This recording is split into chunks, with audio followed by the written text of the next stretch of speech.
good morning, Gateway family. All right, good deal. As always, it's great to be together. My name is Ryan, one of the pastors here, and I'm excited to be able to walk us through a very, very familiar biblical passage this morning. Living here in Scotts Valley, we have the privilege of seeing the beauty and majesty of the ocean whenever we want. And for many, the ocean can bring a sense of peace and calm in an otherwise chaotic world. But every now and again, the ocean waters ignore their boundaries and push up past their normal stopping points.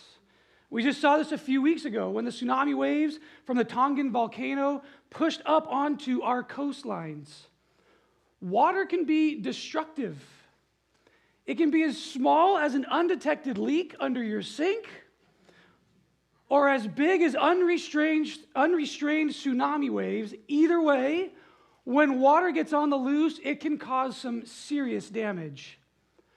We had an encounter with some runaway water at our home recently. Here's a picture of the side of our house. This was from Christmas Day. This was our Christmas present from above. That massive storm came. And no, that is not some cool water feature that we paid thousands of dollars for. That is the water flooding down off the street above our house in the form of literal waterfalls through the fence. The water made its way up the exterior walls of the house and then poured through our foundation vents and into the crawl space under our home. We spent the next several hours of Christmas under our house bailing out hundreds of gallons of water. Had we been away this Christmas, we would have had some serious damage done to our home, all as a result of unrestrained waters. And that leads us to our story for today, the story of Noah and the flood. And now I know most, if not all of us, have some level of awareness of the flood story. But sometimes familiarity with biblical stories can lead us to do a gloss over reading of those stories. I know I'm certainly prone to this. But we need to know that when we quickly skim through biblical stories, we might very well be missing out on some treasures that are buried within. So one of my primary goals for this morning is to potentially shed some light on some pieces of this story that you may have overlooked as your familiarity with it has grown. And ultimately, I hope that you will accept the invitation to be intrigued by the intentionality of the word. Because here's the thing. One of our main hopes and prayers as pastors of this church for this year is for all of us to grow in our love and or maybe our intrigue of the Bible. We hope that all of us will find ourselves in God's word on a daily basis, and not just to check off a box on our daily to-do list, but that we will be drawn deeper into his word because we realize that it is full of treasures that can transform us as we look to live in this world as God's image bearers and representatives. Spending time in God's word is an opportunity for us to invest in our relationship with him. It takes time to strengthen any relationship. Friendships grow over time. A dating relationship turns into an engagement and eventually a marriage over time. And our relationship with God is really no different. It's a relationship that requires time together to grow in intimacy and understanding of who he is and how great his love is for us, those around us, and even the earth itself. So it is my prayer that after looking at this well-known story from a couple different angles, it will increase your desire to spend more time in the Word. But before we officially get going, I do need to give credit where credit is due. There are several parts of today's sermon that came from a Bible study led by a Messianic Jew named Marty Solomon. And I've really enjoyed the thought-provoking way he works through the Bible. And I'm actually really excited to bring some of it into the morning sermon. So, to get things started, we're going to backtrack in the story just a little bit to answer the question, how did we get here? How did we get to the point where God decided to basically hit Control-Alt-Delete on creation 1.0 and start over? Control-Alt-Delete was before Apples and Macs and, the early just It's the rebooting, restarting thing of the computers of old. Now we just hard press and just sit there in impatience, right? Well, anyways, last Sunday, Pastor Ron walked us through the fall in Genesis 3. And the story that immediately follows the fall is the story of Cain killing his brother Abel. The generation following Adam and Eve immediately takes a much deeper dive into depravity. And then 5 generations after Cain, we are introduced to his relative Lamech. And this guy kills a child and shows zero remorse. Humanity is simply out of control. All of this ends with the Lord making a sad observation. The Lord saw how great the wickedness of the human race had become on the earth, and that every inclination of the thoughts of the human heart was only evil all the time. It's super depressing, isn't it? And it was heartbreaking to God too. He who created all things, and at the end of each day saw that his creation was good, he now looks around and he sees wickedness in his creation. And believe it or not, it gets worse. 6 verses later, we read that the earth was corrupt in God's sight and was full of violence. God saw how corrupt the earth had become, for all the people on earth had corrupted their ways. Once again, the author is intentionally drawing us back to the creation narrative by what God sees. And what does he see now? Corruption. Corruption as far as the eye could see. When God finished creating the earth, he saw that it was very good, but not anymore. Not only had the human race gone sideways in their interactions with each other, but now their corruption had managed to corrupt the earth itself. It couldn't be made any clearer. Mankind was called to tend and keep the earth, but instead we are prone to corrupt it. We have hit rock bottom. So much so it leads the Lord to tell Noah in verse 13, I am going to put an end to all people, for the earth is filled with violence because of them. I am surely going to destroy both them and the earth. This is super depressing stuff. To read this indictment only a few chapters after all things were declared very good is terribly sad. And looking more closely at this verse, we see an intentional word choice for the verb destroy. It just so happens that in the Hebrew, it has the same root as the word used for corrupt in the previous verse, which we saw on the last slide. Humanity has destroyed the earth by its corruption, and as a result, both mankind and the earth would be destroyed. Same verb. And then a few verses later, God communicates his plan for destruction to Noah. It's a plan that we're all familiar with. Flood waters so intense that all he's created would be wiped out. But of course, only almost all that he created would be wiped out. Because you see, our God, he is a God who desires to be in relationship with his creation. His heart longs for it. So while God states he's going to put an end to all people, he finds one righteous person, a remnant. And he spares not only him, but also his family and the animals. With this God, there is always hope in the midst of despair. There is always a light that exists in the midst of the darkness. And in Noah, we catch a glimpse of how God can bring restoration and hope to all of humanity through a single person. And we'll be pressing further into this foreshadowing of the good news a little bit later.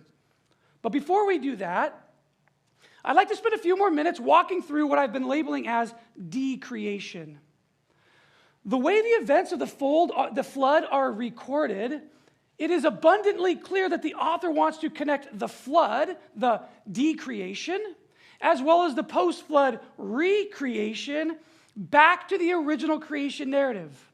Look at the description given about the start of the flood in chapter 7, verse 11. On that day, all the springs of the great deep burst forth, and the floodgates of the heavens were opened. On day 2 in the creation narrative, there was the explicit separation of the waters above and the waters below. And now the two great sources of water are reconnecting in the regression back to the chaotic presence of water all over the globe, just like in the beginning. Now, of course, we know that Noah, because of his righteousness, his right relatedness with God, we know that he is safely aboard the ark with his family. But of course, as we know, he also had the privilege of riding out the storm with all the animals as well. I'm sure that was very, very pleasant. Notice how the author explains the passenger list. They had with them every wild animal according to its kind, all livestock according to their kinds, every creature that moves along the ground according to its kind, and every bird according to its kind. Sounds pretty familiar, I hope. Right? This is how day 6 explained the creation of all living things. Can you see the author begging us to connect back to the creation story? And now when we think of the end of the creation narrative, there was life everywhere. Life was everywhere. But now at this point in our story of decreation, death is essentially everywhere. We are reminded as much when we read in chapter 7, verse 22, everything on dry land that had the breath of life in its nostrils died. Do you remember God breathed into Adam's nostrils to give him life, to start the life process? And now the breath of life is removed out of the nostrils of the living. So we have life inside the ark, but outside the ark, it looks an awful lot like it did in the beginning, doesn't it? It's just one mass of water covering everything. Everything is pretty chaotic in the biblical sense, just like in the beginning. The only thing left of the original creation are from days 5 and 6, animals and humans. Everything else, including the overwhelming majority of animals and humans, are gone. The creation narrative has almost completely been erased. But the God of the Bible won't leave this story here, of course. We know his heart is about restoring and redeeming his creation. While he could have easily included Noah and all the animals in the destruction, he didn't. He chose a remnant of living things to ride out the storm. As readers of an ancient document like the Bible, we are now supposed to expect a creation 2.0. So how will this God go about rebooting creation? I want you to pay attention to the intentionality with which the reboot is written. Notice the description in the initial shift from decreation to recreation. And he sent a wind over the earth and the waters receded. If you remember back in the beginning, before the formless was given form and the voids were filled, God's Spirit, his Ruach, was hovering over the waters. And now God sends a wind, his Ruach. It's the same Hebrew word, and this wind blows over the face of the earth. It's as if God blows his Spirit over the face of the waters to bring the water levels down, sparking hope for new life. As a result of this Spirit wind, the waters recede and the rebooting of creation is underway. And in the next verse we read, now the springs of the deep and the floodgates of the heavens had been closed, and the rain had stopped falling from the sky. It is a clear reversal from the start of the flood, and it is also day 2 of creation all over again. And then, after 40 days, Noah opened the window he had made in the ark. Let there be light, day 1. Next, Noah then removed the covering from the ark and saw the surface of the ground was dry. Dry land appeared, day 3.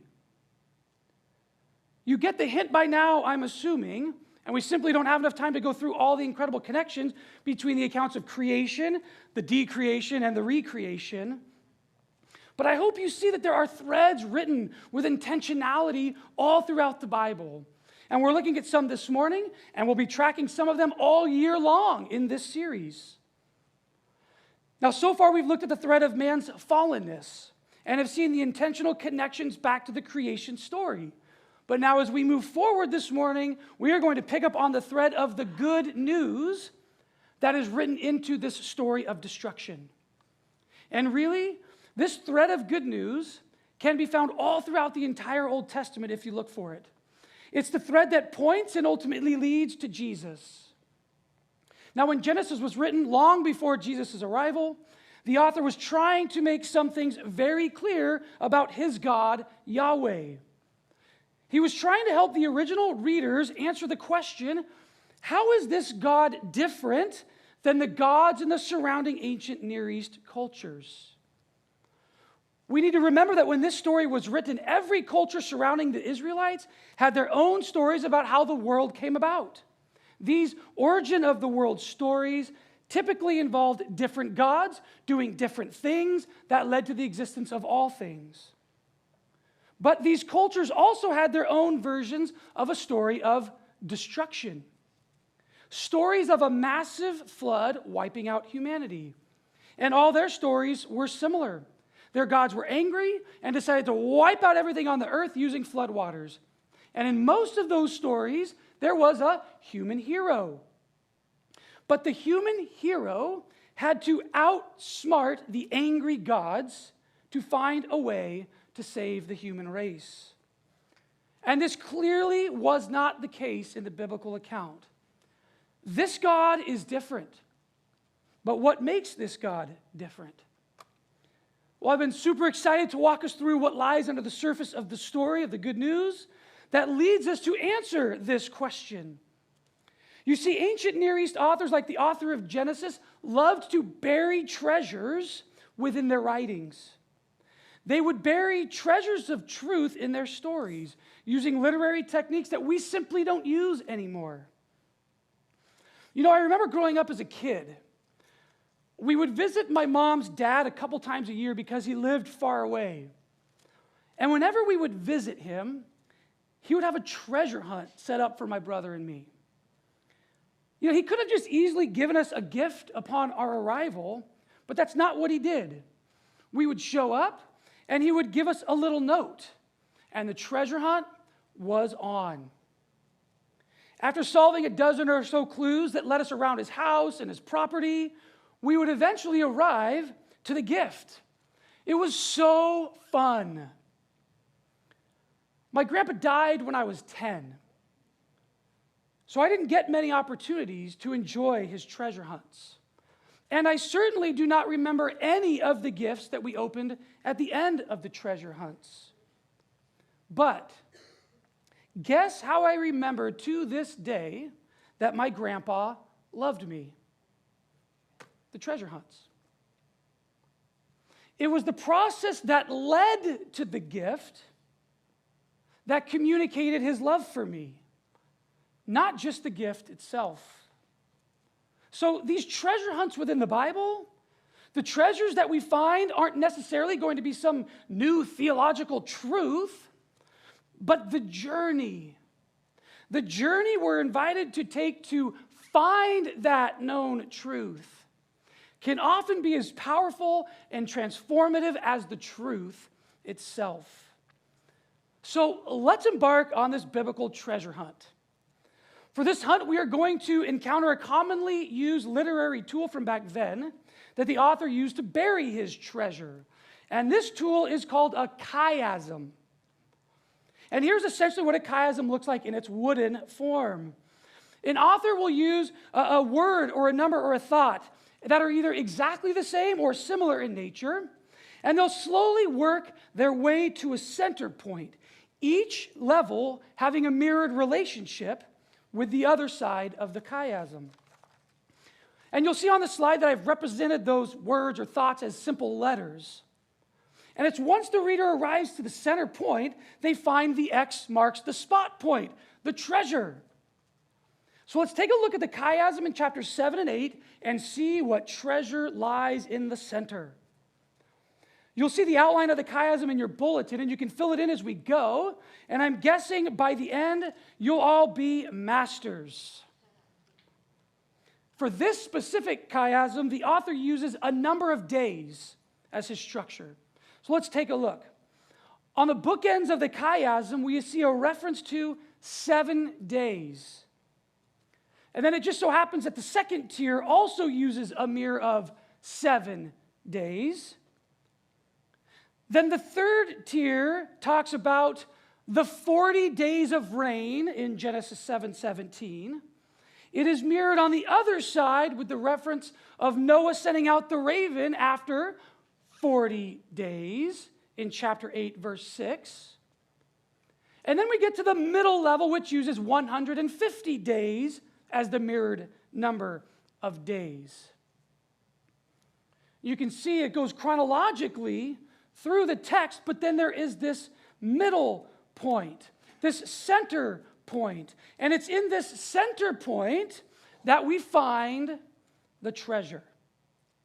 And it's in this treasure that we will find the answer to the question, what is the difference our author wants to highlight between this God and the gods of the surrounding cultures back then? Just so happens it's the same difference. It separates our God from the different gods or lack of gods that exist in our culture today. And the difference is that this is a God who remembers. This God remembers. At the center of the chiasm is chapter 8, verse 1. And it reads, "But God remembered Noah and all the wild animals and all the livestock that were with him in the ark." Now, this remembering is not the opposite of forgetting. God didn't forget about Noah and the animals and then upon a random survey of the water-covered globe go, "Oh, there's a boat. That's right. Noah and the animals are still here. I completely forgot about them. Well, I'm sure glad I remembered." Of course not. God deliberately chose Noah. This, remember, speaks to God's deeper desire to be with his creation. While God was heartbroken at the direction humanity went from Adam and Eve on, his heart was and always will be bent in the direction of relationship with his image bearers and their earthly home. He will always remember his creation. Okay, so now that we found this treasure that this God remembers, let's see if this author chooses to use it again in this literary unit. Spoiler alert, he does. But before he does, he makes one more very intentional connection back to the creation story. In chapter 9, verses 1 and 7, God tells Noah and his sons to be fruitful and multiply. In the creation account, after the same command to Adam and Eve, God rested. God stopped creating. So the reader in the ancient Near East would be curious to see what follows in this recreation version of the story. Well, over the next 10 verses, to the end of this literary unit, the word covenant is used 7 times. And a covenant is a promise. This God makes a promise. And what does he promise? He vows to stop global destruction. He stopped creating in the first account. He stops destroying in this one. And he promises to never do it again. Unlike the gods of the other cultures, this God actually loves his handiwork. And so the God of Israel makes a covenant with Noah and the generations that follow to this end. And there's one significant difference in this covenant compared to the others back in that time. It's a unilateral covenant. God is the only party bound to anything by this covenant. This is unheard of back in this day. The person in the position of dominance, God in this case, would never enter into a unilateral covenant like this where he was the bound party. The norm would be the other way around. But this God is different. This God is different. And as was the case with covenants back in those days, a sign of the covenant was required. And the sign God chose, of course, is the rainbow. I loved Aki's story at the beginning of the service about the role the rainbow has played in her life. Now, the rainbow's role in the covenant here is to remind God of the promise he made with all living things and the earth itself.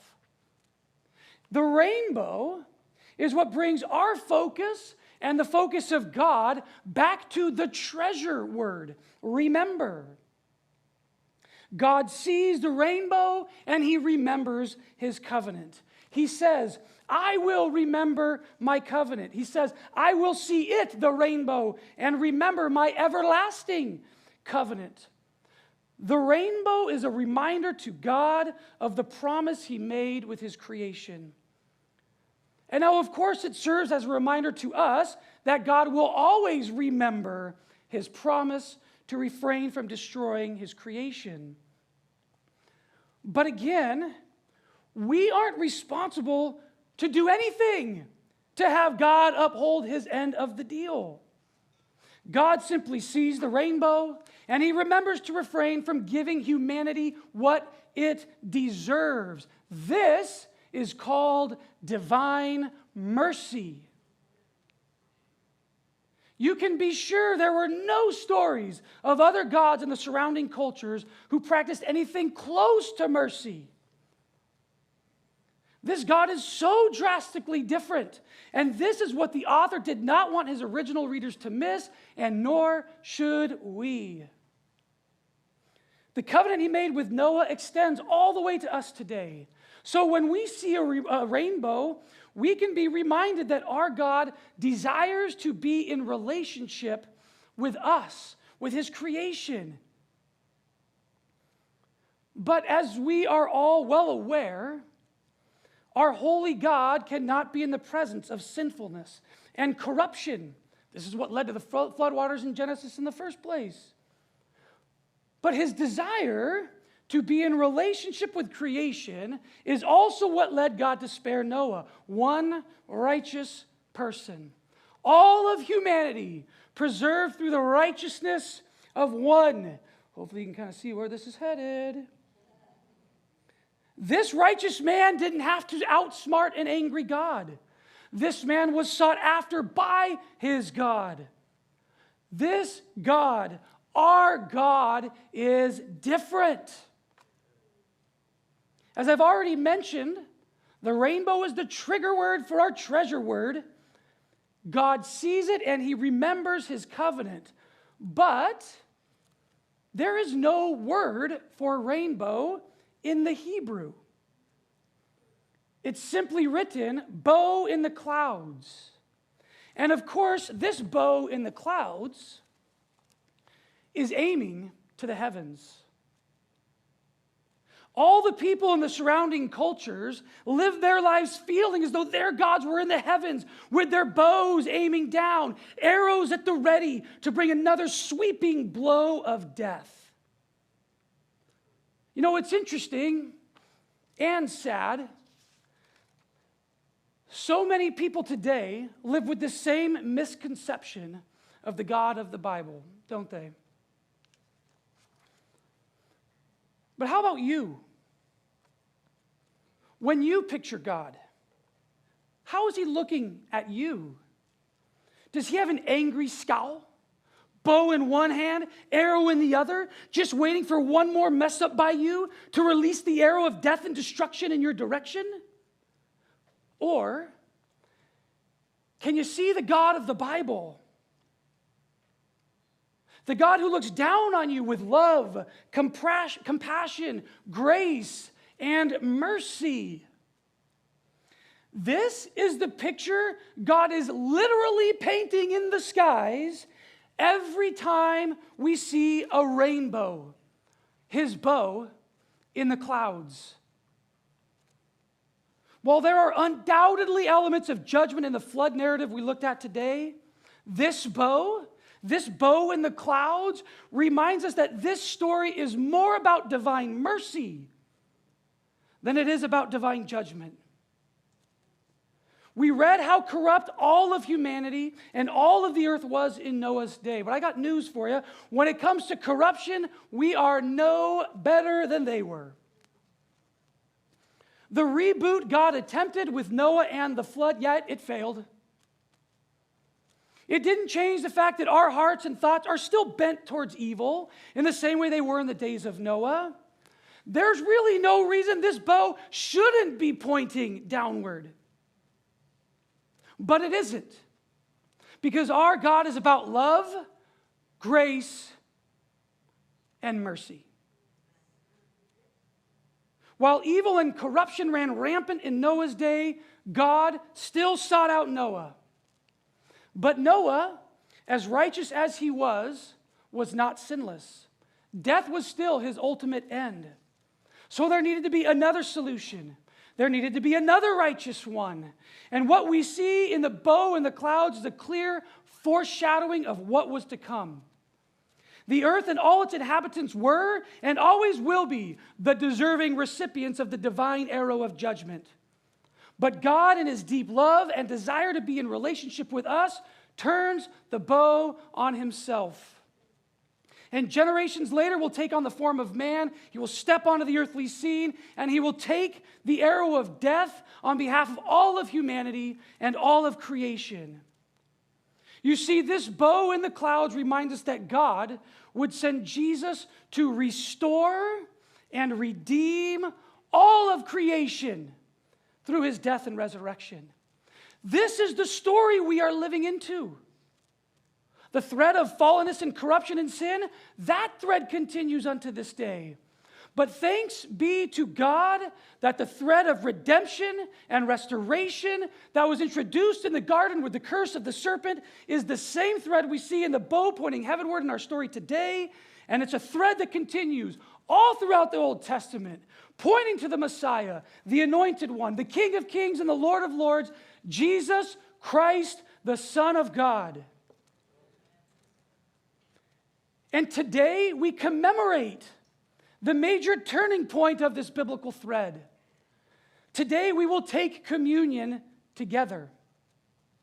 So as the worship team comes up, let me remind us all that communion is a chance for us to remember. Jesus told his disciples and us, "Do this in remembrance of me." When we partake of communion, we remember that we serve a loving and merciful God, a God who is faithful to remember his promises, a God who turned the bow on himself, a God who took the arrow of death that was rightfully headed in our direction. And this arrow of death came in the form of death on the cross. And Jesus, of course, was there on that cross in place of all of us. You, me, people that don't look like, sound like, or vote like you or me. Jesus went to the cross for his entire creation. It's his death that paves the way for life for all creation. So when we take communion, we remember. We remember Jesus. We remember his love and his grace. And we remember that it was divine mercy that led God the Father to send God the Son to take the punishment that was due each of us as individuals and all of creation. This God faithfully remembered his promise. And so now we come to the table and we remember him. Amen. As Jules sings this next song, please come to the front to get the communion elements. And as you do, and as you hold the elements, let me invite you to listen to the lyrics of this song in light of the sermon today. And then at the end of the song, I'll come up to lead us in communion.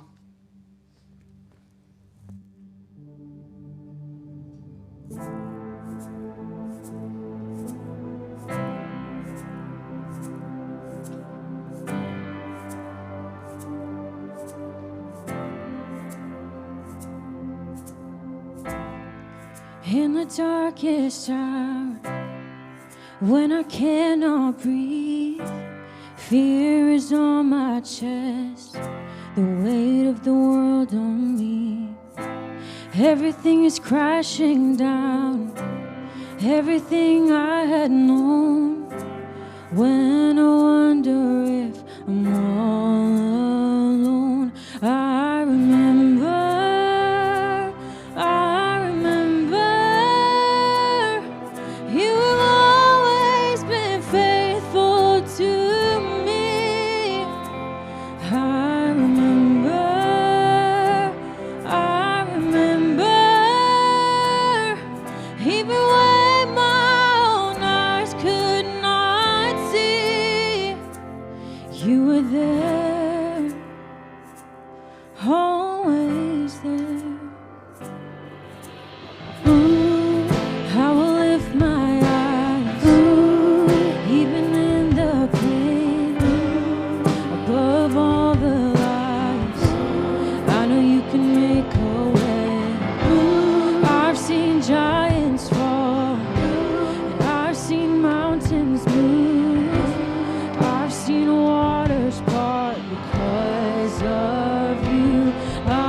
stop thinking about. I can't stop thinking about. I can't stop thinking about your goodness, goodness. I can't stop thinking about. I can't stop thinking about. I can't stop thinking about your goodness, goodness. I can't stop thinking about. I can't stop thinking about. I can't stop thinking about your goodness, goodness. I can't stop thinking about. I can't stop thinking about.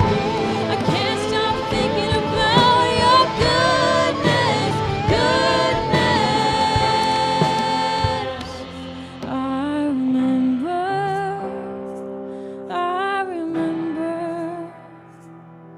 You have always been faithful to me. I remember.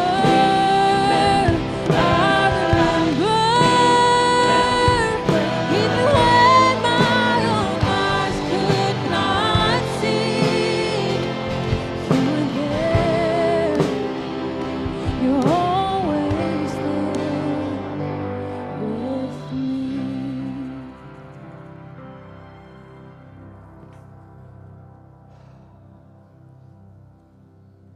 So, Jesus' death and resurrection was when the thread of man's fallenness was finally addressed once and for all.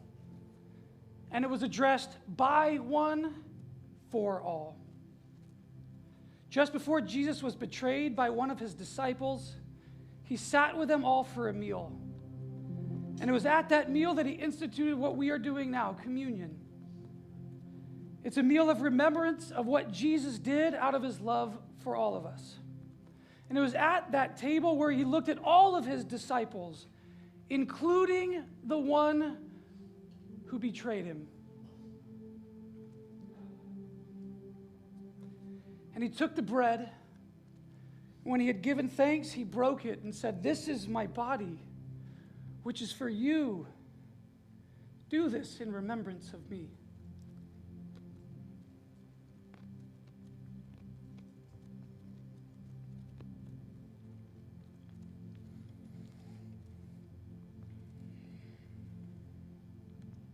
And in the same way, after supper, he took the cup, saying, "This cup is the new covenant in my blood. Do this whenever you drink of it, in remembrance of me."